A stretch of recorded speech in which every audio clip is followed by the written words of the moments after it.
Baik, bismillah, assalamualaikum warahmatullahi wabarakatuh.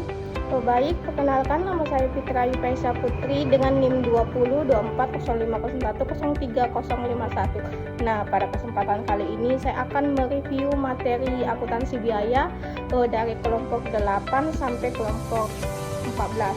Nah, langsung saja ke materi pertama, yaitu just in time atau yang disingkat JIT. Nah, JIT ini adalah sistem manajemen produksi dan persediaan yang bertujuan menghasilkan atau memberi barang hanya pada saat dibutuhkan dalam jumlah yang dibutuhkan dan pada waktu yang tepat. Nah, tujuannya yaitu untuk mengurangi biaya penyimpanan persediaan, menghindari pemborosan, meningkatkan efisien produksi, dan memenuhi permintaan pelanggan tepat waktu. Nah, adapun di sini just in time kelebihan dan kekurangannya, kita masuk ke kelebihannya dulu, yaitu mengurangi biaya gudang, persediaan lebih sedikit, proses produksi lebih efisien, dan produksi lebih cepat sampai ke konsumen. Nah, adapun kekurangannya yaitu yang sangat bergantung pada pemasokan. Yang kedua itu risiko produksi berhenti jika bahan baku terlambat. Dan yang ketiga itu membutuhkan koordinasi yang lebih baik. Selanjutnya kita masuk ke materi selanjutnya, yaitu material controlling, yaitu proses pengendalian bahan baku agar digunakan secara efektif, efisien, dan ekonomis selama produksi. Nah, tujuannya apa? Yaitu untuk menjamin kesediaan bahan baku, mengurangi pemborosan, menekankan biaya produksi, dan menjaga kualitas produk. Nah, adapun fungsi dari materi tersebut yaitu perencanaan pembelian, menyiapkan bahan baku, dan pengawasan penggunaan bahan baku. Nah, kita masuk ke materi selanjutnya, yaitu labor controlling.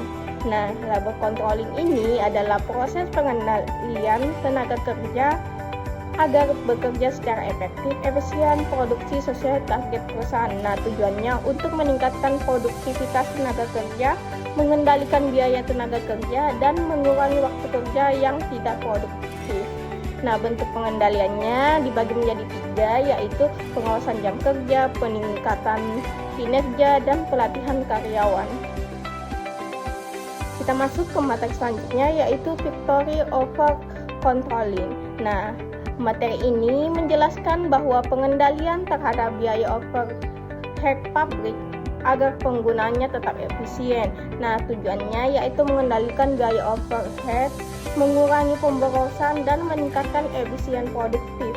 Nah, contoh biayanya yaitu seperti listrik pabrik, air, penyusutan mesin, dan biaya perawatan mesin. Materi selanjutnya yaitu departementalisasi biaya overhead pabrik. Nah, biaya ini menjelaskan yaitu proses pengelompokan biaya overhead ke masing-masing departemen sebelum dibebankan ke produk. Nah, adapun tujuan dan manfaatnya, kita masuk ke tujuannya dulu, yaitu mempermudah pengalokasikan biaya, menentukan biaya setiap departemen, dan meningkatkan ketetapan perhitungan harga pokok. Nah, adapun manfaatnya dibagi menjadi 3, yaitu pengendalian biaya lebih baik, peningkatan kinerja tiap departemen, dan informasi biaya lebih akurat. Nah, kita masuk ke materi selanjutnya, yaitu penetapan sistem biaya standar dan analisis varian. Nah, biaya standar merupakan biaya yang telah ditentukan sebelum proses produksi dimulai. Biaya ini dijadikan sebagai pedoman dalam pelaksanaan produksi sehingga perusahaan memiliki target biaya yang lebih dicapai. Nah, analisis variannya yaitu proses membandingkan biaya standar dengan biaya aktual untuk mengetahui penyimpanan yang tersedia. Nah, manfaatnya apa? Yaitu mengendalikan biaya, meningkatkan efisien, dan membantu mengendalikan keputusan. Nah, kita masuk ke materi terakhir, yaitu analisis biaya pemasaran. Nah, analisis biaya pemasaran ini yaitu proses mengendalikan seluruh biaya yang dikeluarkan untuk kegiatan pemasaran agar perusahaan mengetahui efektivitas pengeluarannya. Nah, jenis biaya pemasaran dibagi menjadi 4. Yang pertama ada promosi, iklan, distribusi, dan penjualan. Nah, tujuannya yaitu untuk meningkatkan efisiensi pemasaran, mengendalikan biaya pemasaran, dan meningkatkan keuntungan perusahaan. Nah, baik, itu saja yang dapat saya sampaikan. Kurang lebih mohon dimaafkan.